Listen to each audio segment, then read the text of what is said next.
Hi friends, मेरा नाम सागर शर्मा है और सागरनोमिक्स पे आपका स्वागत है। और आज हम बात करेंगे आपकी लाइफ के सबसे इंपॉर्टेंट प्लैनेट्स में से एक, दैट इज कॉल्ड मून यानी चंद्रमा। कुंडली में चंद्रमा की पोजीशन किस तरह से आपकी लाइफ को असर डालती है, आपके डिसीजंस क्या इमोशनली ड्रिवन होते हैं या लॉजिकली ड्रिवन होते हैं, इसके बारे में भी बात करेंगे। साथ में लिक्विड कैश यानी कि घर में आपके हाथ में बैंक बैलेंस कैसा रहता है, उसमें किस प्रकार की भूमिका मून यानी चंद्रमा से प्रभावित होती है। साथ में आपका खाने की आदतें कैसी होती है और आप एक संतुलित व्यक्ति है, आपकी मेमोरी किस प्रकार से काम करती है, सब कुछ आज देखेंगे। मून की, चंद्रमा की कुंडली में अलग अलग पोजीशंस में किस प्रकार की पर्सनालिटी आपकी होती है और आपको किन चीजों से अपने मून को बेटर किया जा सकता है जिससे आपकी जिंदगी में कैश मनी बढ़े, साथ में आपके हमेशा शांति रहे मन में और आप बहुत सोच समझ के डिसीजंस लें और लॉन्ग टर्म मेमोरी भी अपनी बना के रख सकें। इन सब तमाम क्वेश्चंस का आंसर इसी वीडियो में मिलने वाला है।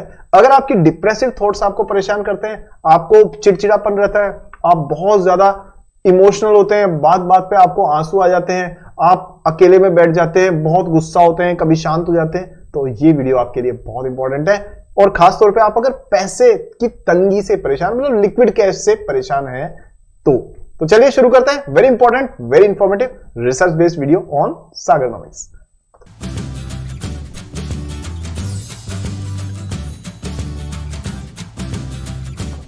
कितने सारे हजारों गाने बने हुए हैं इस ग्रह के ऊपर जिसके कोई काउंट ही नहीं है। मेरे हिसाब से जो लवर्स हैं, जो रोमांटिक लाइफ में इंटरेस्टेड होते हैं, चंद्रमा तो सबका फेवरेट है। ठीक है, तो चांद फिर निकला, अगर तुम ना आए, चांद मेरा दिल, ठीक है, और इसी तरह से चांद से पर्दा कीजिए, कितने तरीके के गाने हैं जो चांद से जुड़े हुए हैं। क्यों?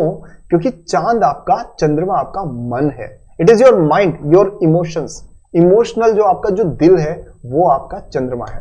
अब हम देखते हैं कि आपकी कुंडली में चंद्रमा कहां है और किस प्रकार से रिएक्ट करेगा, उसकी पोजीशन को के हिसाब से देखते हैं इसको। ठीक है, आगे बढ़ने से पहले दोस्तों आपके लिए बहुत सारी रिसर्च बेस्ड वीडियो आसान भाषा में लाने के लिए मैं और उत्साहित रहूं, आप चैनल को सब्सक्राइब जरूर करिए, अपने तमाम दोस्तों को व्हाट्सएप पे, टेलीग्राम, इंस्टाग्राम, फेसबुक पे शेयर कीजिए और इस वीडियो को लाइक तो अभी से कर दीजिए क्योंकि बाद में आप भूल जाते हैं। शुरू करते हैं और देखते हैं कि चंद्रमा का असर हमारी जिंदगी में कैसे पड़ता है। तो सबसे पहली बात यह दोस्तों कि चंद्रमा कौन है। चंद्रमा हमारी जिंदगी में हमारे मन का कारक है, मन का कारक है। और आपको पता ही है, मन के जीते जीत है और मन के हारे हार। यानी जिसने, भगवान कृष्ण, श्री कृष्ण भगवत गीता में कहते हैं, जिसने अपने मन को वश में कर लिया है, मन उसका सबसे बड़ा मित्र है। और जिसने अपने मन को वश में नहीं किया है, मन उसका सबसे बड़ा शत्रु बना रहेगा। तो इसलिए मन से ही आपकी चीजें चलती है। साथ में जिंदगी में मदर का रोल है, मां का स्थान भी मन से ही देखा जाता है। उनकी हेल्थ को भी आप अपने मून से यानी चंद्रमा से ही देख सकते हैं। तो यहां पर हम लोग कुंडली आपके सामने है, देखते हैं किस घर में चंद्रमा का असर कैसा रहता है। फर्स्ट हाउस में अगर आपके मून है, और मैं बात कर रहा हूं केपी कस्पल भाव चलित चार्ट की, मैं लग्न चार्ट या चलित चार्ट की बात नहीं कर रहा हूं क्योंकि उसमें पोजीशन अलग हो सकती है। जो मुझे सबसे सटीक पोजीशन आज तक 20 साल में रिसर्च करने के बाद में मिली है और हजारों लोगों को एस्ट्रोलॉजिकल कंसल्टेंसी देने के बाद और 5 स्टार रेटिंग हमेशा लेने के बाद में जो मुझे मिला है, वो मैं आपको बता रहा हूं कि वो हमेशा, जैसे इंडिया के बेस्ट एस्ट्रोलॉजर के तौर पे मुझे इंडिया की सबसे बड़ी एस्ट्रोलॉजी वेबसाइट ने रखा हुआ है, मेरा खिताब दिया हुआ है एक तरह से। और यहां आप देख सकते हैं कि हजारों लाखों लोगों ने मुझे, बहुत, मतलब हजारों ने, लाखों तो नहीं, उन्होंने मेरी कंसल्टेंसी के थ्रू जिंदगी में बहुत कुछ अचीव किया है और सबने ही मुझे 5 स्टार रेटिंग दी है। आपको शायद 4 स्टार से नीचे रेटिंग तो दिखेगी ही नहीं, 4 स्टार भी नहीं दिखेगी, 5 स्टार रेटिंग सबने दी है क्योंकि हजारों लोगों को फायदा हुआ है। और मैं ये कमेंट पढ़ करके तो नहीं बताऊंगा क्योंकि अदरवाइज टाइम बहुत लग जाएगा, लेकिन ये कह रहे हैं excellent consultation, very precise and correct prediction, a fantastic human being with great knowledge, will be consulting with him in the future, very good astrologer, knowledgeable and patient, guides very well, he is a coach and an astrologer. तमाम प्रकार के लोग हैं और ये सब आप खुद भी ऑनलाइन जाके चेक कर सकते हैं, सारे रिव्यूज अवेलेबल है। तो पॉइंट पे वापस आते हैं। हम बात कर रहे थे कि मेरी रिसर्च जो है उसमें Placidus house system works much better और केपी एस्ट्रोलॉजी जो है वो उसी को फॉलो करती है। और उस चार्ट में आपको मून की पोजीशन को जरूर देखना चाहिए क्योंकि वो सबसे सही डिसीजन आपको लेने में मदद करती है। अब हम देखते हैं फर्स्ट हाउस में अगर मून है तो क्या होगा। तो मान लीजिए आपकी कुंडली में, एक सेकेंड,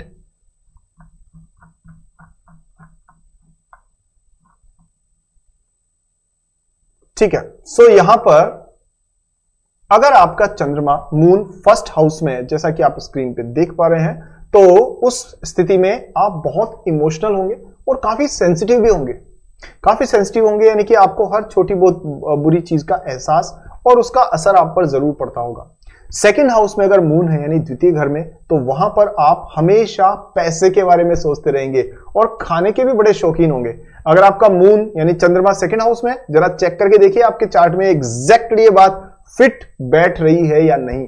अच्छा दोस्तों, इसके अलावा एक चीज और भी है कि मैंने बहुत सारे लोग ऐसे हैं जिनका जो एस्ट्रोलॉजी को प्रॉपर तरीके से सीख के अपने डिसीजंस लेना चाहते हैं और वो भी बिना कुछ कोई पैसे खर्च किए हुए। तो एक बहुत अच्छी खबर है आपके लिए कि मैंने आपके लिए एक इजी एस्ट्रोलॉजी, केपी एस्ट्रोलॉजी का कोर्स डिजाइन किया। वो सब सीख सकते हैं उससे और सब आसानी से खुद फायदा ले सकते हैं एस्ट्रोलॉजी का। इस हजारों साल पुरानी वैदिक नॉलेज का फायदा लेके सही डिसीजंस ले सकते हैं। फ्री ऑफ कॉस्ट रखा हुआ है आज की तारीख में उस कोर्स को। फ्यूचर में हो सकता है पेड कोर्स हो जाए, आपको हजारों रुपए खर्च करने के वो मिले, लेकिन आज की तारीख में वो फ्री है और इसका डिस्क्रिप्शन मैंने लिंक जो है डिस्क्रिप्शन में दे रखा है। आज ही जाके ज्वाइन करिए और अगर आप लकी विनर होंगे तो आपके साथ 1-to-1 कंसल्टेंसी मैं करूंगा और मैं आपकी जिंदगी के तमाम प्रश्नों के आंसर आपकी कुंडली के हिसाब से देने वाला हूं। तो उस कॉन्टेस्ट में हिस्सा लेकर के जीतने का भी आपके पास मौका है। तो आज ही इस कोर्स को ज्वाइन करिए और आपको बहुत कुछ एस्ट्रोलॉजी के बारे में सीखने को इजीएस्ट लैंग्वेज में मिल जाएगा। कोई कॉम्प्लेक्स चीजें मैं नहीं बताऊंगा आपको। तो यही तो खास बात है, चीजों को आसान बनाना ही खास बात है। ठीक है, तो अब हम बात कर रहे हैं वापस से इस पर। तो जैसा कि मैंने बताया, अगर आपका चंद्रमा फर्स्ट हाउस में है तो आप काफी इमोशनल होंगे। अगर आपका चंद्रमा यानी मून सेकंड हाउस में है तो आपको हमेशा पैसे यानी बैंक में कितना बैलेंस है, रोज जाकर के बैंक स्टेटमेंट चेक करना और देखना कि एफडी में कितना रिटर्न मिल रहा है, ये तमाम चीजें। साथ में आपका कहीं ना कहीं फाइनेंस सेक्टर या बैंकिंग सेक्टर में आप जॉब भी कर रहे होंगे, ये भी हो सकता है। खाने का काफी शौक होगा और अच्छा खाने की बहुत कदर करते होंगे। थर्ड हाउस में अगर आपका चंद्रमा है तो आप यकीन मान के चलिए आपकी आवाज में मॉड्यूलेशन बड़ा अच्छा होगा, यानी कि किसी को इंप्रेस करने के लिए, किसी को बात करने में आप उतार चढ़ाव भाषा में बहुत आसानी से ला पाएंगे। जैसे आपने देखा ना, कई लोग बहुत तेज बोल के आसानी से आपकी बात को, अपनी बात को समझा सकते। तो वॉइस मॉड्यूलेशन अच्छा होगा।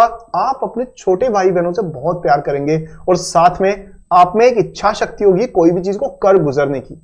फोर्थ हाउस में अगर आपका मून है, चंद्रमा है, तो मान के चलिए आपको घर पे रहने में आपका मन जरूर लगेगा।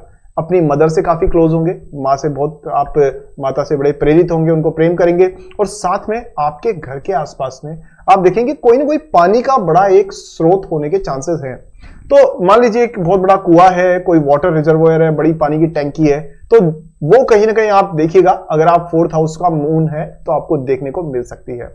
फिफ्थ हाउस का मून आपको बहुत ही इमोशनली कनेक्टेड बनाता है। साथ में आप काफी सेंसिटिव होंगे अपने फर्स्ट चाइल्ड के। तो अगर आपके संतान है तो आप देखेंगे कि जो पहली संतान है उससे आप बहुत इमोशनली कनेक्टेड रहेंगे और आप मित्रवत व्यवहार जिसको कहते हैं वो उससे करते रहेंगे।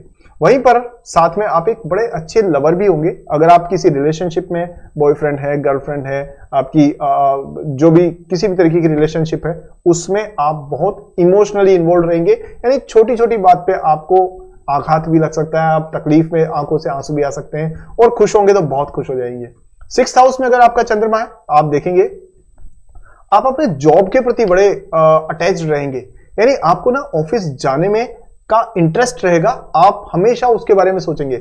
आप हो सकता है घर पे बैठे बैठे भी ऑफिस की चीजें सोच रहे हो, ये भी हो सकता है। और अगर किसी ने कुछ कह दिया ऑफिस में, कोई छोटी बहुत आपस में कलीग्स में खींचतान हुई, तो आपको तकलीफ बहुत पहुंचेगी। वहीं पर सिक्स्थ हाउस का चंद्रमा वैसे अच्छा होता है क्योंकि आपको ये विनर भी बनाता है। तो ये आपको एक कहते हैं विजयी घोड़ा के तौर पे आप इसे देख सकते हैं। तो ये आपको एक अच्छी पोजीशन की तरह यूज कर सकते हैं, आप मतलब फायदा दे सकता है। सेवंथ हाउस ये है मैरिज का, आपके लाइफ पार्टनर का, किसी भी तरीके की लीगल पार्टनरशिप का। अगर आपका सेवंथ हाउस में चंद्रमा है तो यकीन मान के चलिए आपको अपनी पत्नी से, अपने पति से बहुत प्रेम होगा। आप एक आइडियल हस्बैंड होंगे एंड अपने लाइफ पार्टनर से you would be madly in love. यानी अगर आप छोटी मोटी खींचतान और कहासुनी चलते रहते हैं वो सब ठीक है अपनी जगह, लेकिन आप उनके बिना रह नहीं पाएंगे। एट्थ हाउस का अगर चंद्रमा है तो यहां ना थोड़ा सा ये सिचुएशन बहुत अच्छी नहीं मानी जा सकती, क्योंकि 8th हाउस प्रॉब्लम्स का है, तकलीफों का है, ऑब्स्टेकल्स का है, टेंशंस का है, ठीक है। तो 8th हाउस का चंद्रमा जो है वो कहीं ना कहीं परेशानियां देगा, आपको एक अकेलापन महसूस करवाएगा। खासतौर पर आप देखिएगा, अगर आपका 8th हाउस में मून है तो यकीनी तौर पर आपको लोनलीनेस बहुत महसूस होगी, यानी आप हर जगह पे महसूस करेंगे मुझे कोई पूछता नहीं है, मैं क्या करूं, मेरी लाइफ कैसे चलेगी, तो आप ना अकेलापन बहुत महसूस करेंगे, भीड़ में रहेंगे लेकिन आपको लगेगा कि मेरा कोई नहीं है, इस तरीके की चीजें हो सकती है। 9th हाउस में, हालांकि 8th हाउस की एक और अच्छी बात है, अगर आपका चंद्रमा 8th हाउस में, तो यकीन मान के चलिए कि आपको अपने इन-लॉज से बड़ा कनेक्शन होगा, यानी आप अपने जो आपके रिश्तेदार, खासतौर पे आपके जो ससुराल पक्ष के लोग हैं उनसे बड़ा जुड़े हुए रहेंगे। साथ में आपको सडन गेन की एक आदत होगी, आपको ना सिंपल तरीके से पैसा कमाने में मजा नहीं आएगा। 8th हाउस के चंद्रमा की आप देखिएगा, आपको ना सिंपल पैसा नहीं चाहिए, आपको चाहिए शॉर्टकट में कि मुझे बस ये ट्रेड किया और 30% या 100% फायदा एक रात में। दुनिया करती है मेहनत, रोज ऑफिस जाना, क्या मैं तो रातों रात पैसा बना सकता हूं। ऐसी सोच 8th हाउस के लोगों को होती है, थोड़ा सा उससे नुकसान भी होते हैं। 9th हाउस में अगर है बात आपका चंद्रमा, तो आप अपने फादर से इमोशनली कनेक्टेड होंगे। साथ में आपको बीचेस पे घूमने का बड़ा शौक होगा, यानी आपको अगर कोई कह दिया जाए कि आपको हिमालय जाना है या गोवा जाना है, तो आप चाहे नहीं चाहे मन अपने आप ही गोवा की तरफ घूम जाएगा आपका। रिलीजियस प्लेसेस पे भी जाने का रहेगा, खासतौर पे आपका धार्मिक यात्राएं, खासतौर पे वो जो समुद्र किनारे हो, रामेश्वरम या उस तरीके की। अगर 10th हाउस में है आपका चंद्रमा, तो आप यकीनी तौर पे मान के चलिए आप एक बहुत केयरिंग लीडर होंगे, यानी आप में लीडरशिप बहुत अच्छी वाली होगी, और साथ में आप एक राजा की तरह व्यवहार करेंगे। मतलब ऐसा नहीं होगा कि आपने किसी अपने से नीचे वाले को डांट दिया और उसके बाद आप बात ही नहीं कर रहे, नहीं। अगर आपने किसी काम की वजह से किसी अपने से नीचे के अधिकारी को या अपने जूनियर को अगर आपने डांटा है, तो आपको उसकी आंखों में आंसू देख करके आपका मन भी भर आएगा और आप खुद जाके उससे प्यार से बैठा के समझाएंगे, यानी मां की तरह से आप अपनी टीम की रक्षा करेंगे, उसका ध्यान रखेंगे, उसको नर्चर करेंगे, तो आप बहुत केयरिंग लीडर होंगे। अगर 11th हाउस में आपका चंद्रमा है, तो आप मान के चलिए आप बहुत एम्बिशियस होंगे, यानी आपको ना जो चीज चाहिए वो चाहिए, आप ना दिल से जुड़ जाएंगे उससे, तो आप अपनी सपनों को पूरा करने के लिए काफी दिल से जुड़ करके काम करेंगे। यहां अच्छी बात यह है कि इसमें आप बहुत अच्छी विल पावर यूज कर सकते हैं, और साथ में आप अचीव करने के लिए पूरी जान लगाएंगे, यानी कुछ भी छोड़ेंगे नहीं, तो आपके सक्सेस के चांसेस बढ़ जाते हैं। लेकिन एक छोटी सी नेगेटिव चीज भी है यहां पर, और वो ये है कि इस वजह से कभी कभी क्या होता है, 11th हाउस का जो चंद्रमा है वहां पर कहीं ना कहीं अगर बाई चांस चीजें आपके फेवर में नहीं होती है, किसी कॉम्पिटिटिव एग्जाम में मान लीजिए आपने दिया, आपका सिलेक्शन नहीं हुआ, तो आप बुरी तरह निराश भी होने के चांसेस बन जाते हैं। और ऐसे इस चीजों के, इसको मून को ट्रीट करने के टेक्निक्स में बता दूंगा, तो आने वाली वीडियोस में डिटेल में बात कर सकते हैं। अगर आपने कमेंट में लिखा तो मैं जरूर बनाऊंगा उस तरीके का, लेकिन अगर आपको इंटरेस्ट हो तो, अदरवाइज तो क्या ही फायदा। तो 11th हाउस का मून है, तो वहां आपको अगर अपने दिल से किसी सपने से जुड़ जाते हैं तो उसका फायदा और नुकसान दोनों है, तो आपको थोड़ा सा उसको ध्यान रखना होगा। जिसका आपके घर में कोई बच्चा है और जिसका मान लीजिए कोई कॉम्पिटिटिव IIT वगैरह किसी की तैयारी कर रहा है, देख लीजिए 11th में मून तो नहीं है उसके चार्ट में, अगर है तो उसको अभी से सेंसिटाइज कीजिए कि बेटा एक एग्जाम पूरी जिंदगी नहीं होती है, ऐसे चीजें डालिए उसके दिमाग में। 12th हाउस में अगर चंद्रमा है तो क्या होगा, उस केस में यहां पर एक लॉसेस की एक भावना बनेगी, और ऐसा होगा कि आप ना इमोशनल डिसीजंस ज्यादा लेंगे, यानी मैं सिर्फ अपने दिल की सुनता हूं और किसी की नहीं सुनता। अगर आप ऐसा मानते हैं तो 12th हाउस में कहीं ना कहीं आपका चंद्रमा का कनेक्शन मिल जाएगा आपको। तो ऐसे केसेस में आपके लिए जरूरी क्या है कि आप अपने इमोशंस को कंट्रोल रखें, और पानी से संबंधित चीजों को बहुत ध्यान से यूज करें, और पानी को वेस्ट बिल्कुल भी ना करें। अगर आप पानी का लॉस करेंगे तो पानी 12th हाउस में चंद्रमा को रिप्रेजेंट करते हुए आपकी मन की शांति का लॉस कर सकता है। तो ऐसे लोगों को जरूरी है कि वाटर कंजर्वेशन पर जरूर ध्यान दें, यानी पानी को वेस्ट बिल्कुल भी ना करें, और साथ में अपनी मदर जो है उनकी भी आप केयर करें। किसी न किसी रूप में दूध से संबंधित चीजों की चैरिटी करने से भी उसमें फायदा हो जाता है, डोनेशन करने से भी उसमें फायदा हो जाता है। सो खासतौर पे ऐसी महिलाएं जैसे कि जिनके की बाल सफेद हो चुके हो, ऐसी महिलाओं की सेवा करने से आपको जरूर फायदा होगा। सो ये एक साइंटिफिकली रीजनिंग बेस्ड और एनालिसिस और थ्योरी और रिसर्च के बाद में कुछ चीजें मैंने चंद्रमा की आपको बताई। कैसा लगा आपको वीडियो जरूर बताइए। अगर आप ऐसी चीजें और जानना चाहते हैं तो आप कमेंट्स में बताइएगा, मैं आपके लिए जरूर लेकर के आऊंगा। साथ में जो मैंने आपको कोर्स बताया उसको जरूर चेक करिएगा, वो फ्री में मिल रहा है, हजारों रुपए का कोर्स आज आपको मिल रहा है फ्री में, कल शायद ना मिले, इसलिए ऐसे मौके को छोड़िएगा मत। मैं आपका दोस्त हूं, इसलिए आपको ये चीज दे रहा हूं एज ए गिफ्ट। तो मौके का फायदा उठाइए, डिस्क्रिप्शन में जो लिंक है उस पर क्लिक करिए, अपना लॉगिन करके अपनी खुद एस्ट्रोलॉजी को सीख के अपना एस्ट्रोलॉजर खुद बनिए। मिलते हैं दोस्तों एक और वीडियो में, तब तक के लिए अपना ध्यान रखिए। हरे कृष्णा, जय हिंद।